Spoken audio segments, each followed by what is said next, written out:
여러분, 벌크업이라고 하는 말 들어보셨습니까? 사전적 의미로 보자면 이 벌크업이라고 하는 것은 무엇인가를 더 크게 만든다는 것을 뜻합니다. 이게 제일 많이 사용되는 분야가 바디빌딩인데요. 단기간에 운동을 해서 근육을 키우려는 사람이 평소처럼 적당히 먹으면서 운동을 하는 것보다 평소보다 훨씬 많이 먹고 운동을 할 경우 근육량이 훨씬 빨리 늘어난다고 합니다. 이걸 벌크업 한다 라고 표현을 하는 것이죠. 하지만 많이 먹다 보면 아무래도 체지방이 함께 늘어날 거 아니겠어요.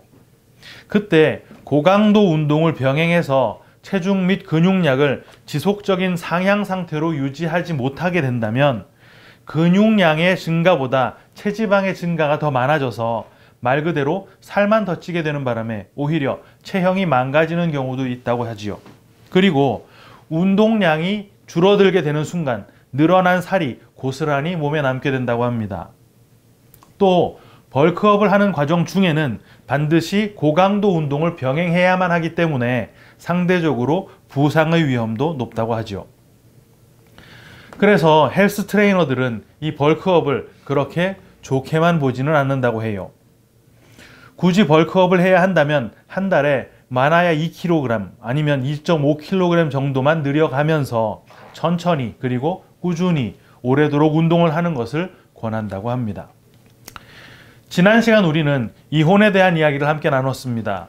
그 이야기는 결혼 생활에 아무리 큰 불만이 있다 하더라도 배우자가 간음을 한 게 아니라고 한다면 잘 참고 인내해서 그 결혼 관계를 유지하라 라는 식의 강요가 아니었지요. 선악과를 따먹고 이게 간음이라 그랬습니다. 하나님 나라로부터 이혼을 당한 뒤에 율법이라는 남편에 매여 살던 우리가 그 율법으로부터 자유를 얻게 되었다 하더라도 법적으로 본 남편이었던 하나님에게로 돌아갈 수가 없었지만 우리를 아예 간음하지 않은 자로 여겨주시겠다고 하신 그 은혜 덕분에 우리가 다시 하나님에게로 돌아갈 수 있게 되었다라는 내용이었잖아요. 그런데 하나님은 은혜의 하나님이심과 동시에 공의의 하나님이기도 하시기 때문에 그 은혜가 무작정 선포될 수는 없는 것입니다. 그래서 그 은혜의 값으로 무엇이 지불되었다 그랬습니까? 예수의 피, 십자가에서 지불된 바로 그 피값이 간음한 우리를 순결한 신부가 되도록 해주신 것이죠. 이혼의 이야기는 이렇게 율법을 덮는 은혜의 이야기였다라는 걸 우리가 확인한 것입니다. 오늘 우리는 마태복음 19장을 끝까지 다 읽었는데요. 어린아이의 이야기로부터 시작해서 어떤 사람이 주님께 영생을 얻는 방법에 대해 질문을 한 것과 그에 대한 주님의 대답, 그리고 그 상황을 낙타와 바늘귀라는 이야기로 설명해 주신 내용이 붙어 있습니다. 마태는 앞선 18장에서 어린아이에 대한 말씀을 이미 언급했었는데 천국에서 누가 큰 자냐라는 것을 놓고 제자들이 주님께 질문했던 이야기 기억나시죠? 그때 주님께서는 한 어린아이를 불러서 돌이켜 이 어린아이처럼 되지 않는다면 천국에 들어갈 수 없다라는 말씀을 하셨습니다. 그건 무슨 뜻이었습니까? 어린아이와 같이 순진하고 순수해야 된다 뭐 이런 거였던가요? 유대인들에게 어린아이는 스스로 율법에 대한 책임을 지지 않는 존재였다가 남자는 13살, 여자가 12살에 이르러서 성인이 되면 성년식을 치르게 된다 그랬습니다. 성년식, 이거 뭐라 그런다 그랬습니까? 아들인 경우에 율법의 아들이라는 뜻의 바르 미츠바, 딸인 경우 율법의 딸이라는 뜻의 바트 미츠바, 이게 성년식이었죠. 이렇게 성년식을 치르고 난 후부터는 스스로 율법에 대한 책임을 져야 하는 것이었고, 그렇게 율법적인 책임을 사람에게 물었을 때 율법으로부터 자유로울 수 있는 인간은 하나도 없다 그랬습니다. 왜? 모든 인간이 다 죄인이니까. 그래서 천국은 바로 그 율법의 책임에서 자유로운 존재인 어린아이라야만 들어갈 수 있는 것이었고, 그에 대한 율법적인 책임은 주님께서 홀로 십자가 위에서 다 지셨던 것이었죠. 오늘 본문이 바로 이것과 똑같이 어린아이의 이야기로 시작을 하는 것인데, 이 어린아이의 이야기 직후에 주님께 영생에 대한 질문을 하는 어떤 사람이 등장하는 것입니다. 이 이야기는 마가복음, 누가복음에까지 이렇게 공관복음에 동일하게 기록된 사건인데요. 누가는 이 사람의 직업을 관리라고 언급하고 있습니다. 예전 개역 한글판에는 이걸 관원이라고 번역을 했었죠. 이게 헬라어 아르콘이라는 단어를 번역한 것인데 산헤드린 공회원을 뜻합니다. 산헤드린 공회는 지금의 국회 같은 것인데요. 공회원은 그러니까 국회의원 정도로 보시면 됩니다. 고위급 사제들, 율법학자들, 원로들 등 이렇게 총 71명으로 구성된 유대인의 최고 권력기관이었죠. 또한 마태는 이 관원의 연령대를 짐작할 수 있는 청년이라고 하는 단어를 쓰고 있어요. 이게 네아니스코스라는 단어를 번역한 것인데 어원이 네아니아스라는 단어입니다. 대략 24살부터 40살 사이의 연령대를 지목할 때 쓰는 단어예요. 나이가 지긋해진 중년의 나이가 돼서 비로소 그 위치에 오른 것이 아니라 남들은 아직 기반도 잡지 못했을 그 젊은 나이에 이미 최고의 지위에 올랐다라는 말을 하는 것입니다. 이런 사람이 주님께 나와서 했던 질문은 바로 영생에 대한 것이었어요. 무슨 선한 일을 해야 내가 영생을 얻을 수 있습니까? 라는 것인데 이 질문에는 유대인들의 영생에 대한 시각이 명확하게 드러나 있습니다. 내가 행하는 선을 통해서 영생을 확보할 수 있다라고 보는 것이죠. 바로 선한 어떤 행위를 통해 영생을 얻기도 하고 선하지 못한 행위를 하는 바람에 영생을 얻지 못하게 되기도 하는 것. 이거 뭡니까? 율법주의잖아요. 그런데 그에 대한 주님의 답변이 계명을 지켜라 라는 것이었습니다. 여러분 이거 이상하지 않습니까? 주님께서는 지금까지 율법 준수를 지속적으로 기각하시고 은혜라고 하는 새로운 구원의 길을 제시해 오셨는데 갑작스럽게 지금 스탠스를 바꾸셔서 율법을 영생을 얻을 수 있는 길인 양 말씀하고 계시단 말이에요. 이 청년 관원은 곧바로 무슨 계명을 지키면 됩니까? 라는 추가 질문을 합니다. 그때 주님은 살인, 간음, 도둑질, 거짓말 이거 하지 말라고 말씀하시고 부모 공경과 이웃 사랑을 덧붙여 말씀하셨어요. 그 청년 관원은 주님께 그 모든 계명 어려서부터 다 지켰다라고 이제는 뭘 더 하면 되냐고 다시금 질문을 했습니다. 그때 주님은 모든 소유를 다 팔아서 가난한 자들에게 주고 너는 나를 따라오너라 라는 말씀을 하셨어요. 그때 이 청년 관원은 근심에 쌓여 돌아갔는데 왜 그랬습니까? 22절 상반절 그 청년이 재물이 많음으로 재물이 많았기 때문이라고 합니다. 바로 거기에 주님께서 이 낙타와 바늘귀 이야기를 붙여놓으신 것인데요. 부자가 천국에 들어가는 게 낙타가 바늘귀로 들어가는 것보다 더 어렵다라는 말입니다. 여러분들 잘 아시는 성경 주석가 바클레이는 이 바늘귀를 바늘귀라고 하는 이름이 붙어있는 문이라고 주장을 했었고 그게 과거 한국에 널리 퍼졌었지요. 당시 팔레스타인 성곽문에는 한쪽 구석에 작은 문이 추가로 뚫려 있는데 마치 요즘 가정집 문 한쪽 구석에 애완동물이 드나들 수 있는 작은 구멍을 뚫어 놓은 것과 비슷한 것입니다. 성곽문은 낮 내내 열어둬서 사람들과 짐을 실은 수레가 다 다닐 수 있게 했었고요. 밤 시간에 성곽문이 닫힌 후에는 한쪽 구석에 뚫려 있는 이 작은 문을 이용해야만 했습니다. 바로 그 문의 별명이 바늘귀 문이었고 다른 말로 침공문이라고 많이 알려져 있지요. 그 침공문은 낙타가 등에 짐을 실은 상태로는 도저히 지나갈 수가 없어서 짐을 다 내린 후에 무릎을 꿇은 상태로 기어서 웅크리고 지나가야 겨우 나갈 수 있는 크기라고 합니다. 바로 이 모습으로 겸손하게 자신을 낮춘다면 비록 부자라 하더라도 이 바늘귀로 통과할 수 있다라는 식의 주장을 하는 것이죠. 하지만 그 주장은 사실 좀 억지입니다. 왜냐하면 그 바늘귀 문이라는 명칭 자체가 주님 당시에 통용됐던 게 아니라 중세시대에 와서 붙은 명칭이거든요. 제자들의 반응만 봐도 주님께서 언급하신 그 바늘귀가 바늘귀 문 그걸 뜻하는 게 아니라는 걸 충분히 짐작할 수 있습니다. 왜? 제자들이 그 비유를 듣고 놀랐다라고 했으니까요.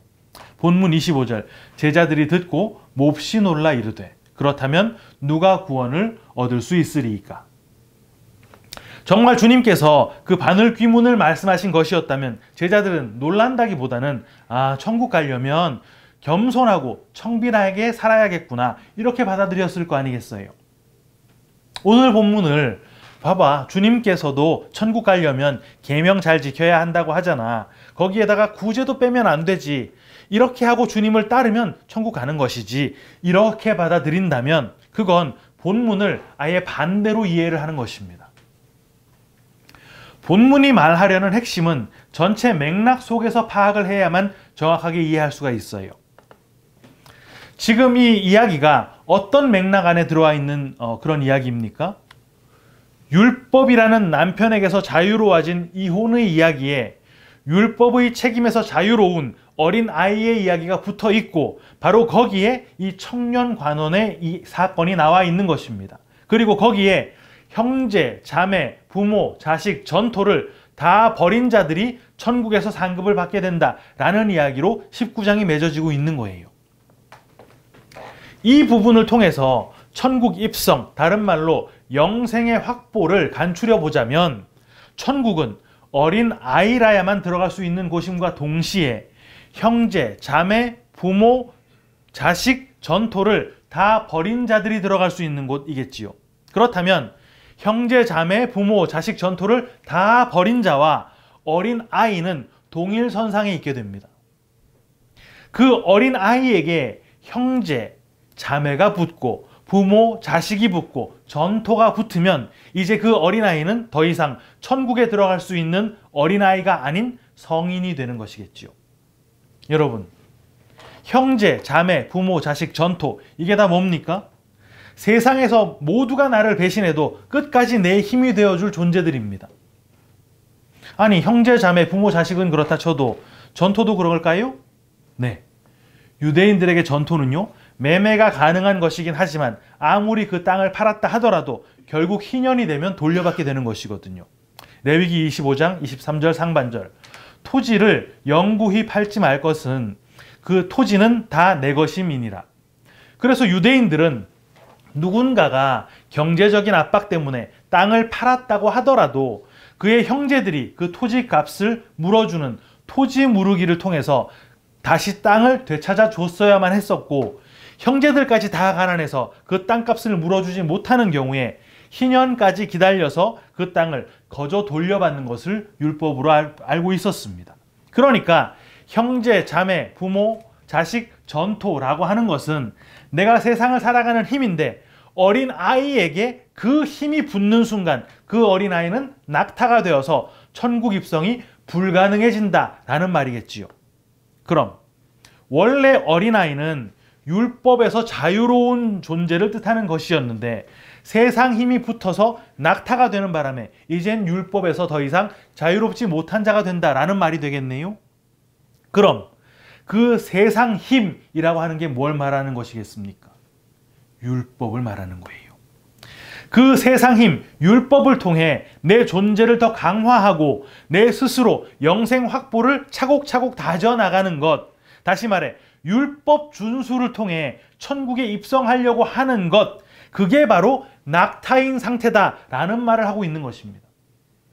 지금 이 청년 관원이 낙타가 된 그 이유 뭡니까? 본문 20절 그 청년이 이르되 이 모든 것을 내가 지키었사온데 아직도 무엇이 부족하니이까?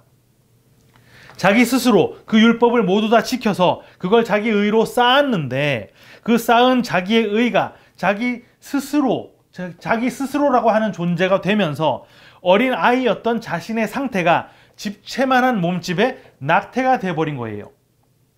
그런데 그 청년 관원이 낙타가 된 자기 스스로를 어떤 눈으로 바라보고 있습니까? 아직 뭔가가 부족하다고 느끼는 겸손한 눈으로 보고 있던 건가요? 아닙니다. 이미 자기에게 합격 판정을 내리고 있었던 거예요. 왜? 계명을 완벽하게 다 지켜왔으니까. 유대인들이 가지고 있는 그 계명 준수의 결과물 뭐였습니까? 그 유대인들의 개념 속에는 계명을 모두 다 지켰을 때 축복을 받는 것으로 알고 있었습니다. 하나님께서 지금 율법을 완벽하게 준수하는 나를 축복하셔서 이 젊은 나이에 유대의 관원이 되게 해주셨고 또 부자도 되게 해주셨어요. 게다가 난 지금 한창 주가를 올리고 있는 당신 앞에 나와서 무릎을 꿇고 질문을 할 정도로 겸손까지 합니다. 이 정도라면 영생 얻을 자격 충분하겠지요. 지금 이 많은 사람들 앞에서 당신이 인정을 좀 해주세요. 바로 이게 이 청년 관원의 입장이었다는 말입니다. 하지만 주님의 입장은 달랐죠. 주님께서 제시하셨던 영생 확보의 길은 계명을 지키는 것이었다 그랬습니다. 계명의 돌판은 2개였고 한 돌판에 5개씩 총 10개의 계명이 쓰여 있었어요. 처음 5계명은 하나님에 대한 계명이었는데 부모를 공경하라고 하는 계명이 이 땅의 부모에게 효도를 잘해야 한다라는 게 아니라 진짜 부모이신 하나님을 사랑해야 한다라는 계명이었다 그랬습니다. 그리고 출애굽기 20장에는 그 5계명에 대한 해석이 잘 나와 있어요. 하지만 그 이후에 나오는 후반부의 5계명은 아무런 부연 설명 없이 명령만 언급이 되어 있지요. 바로 이 설명이 없었던 5계명에 대해 주님께서 차근차근 설명해 주셨던 내용이 뭐였습니까? 그게 산상수훈이었잖아요.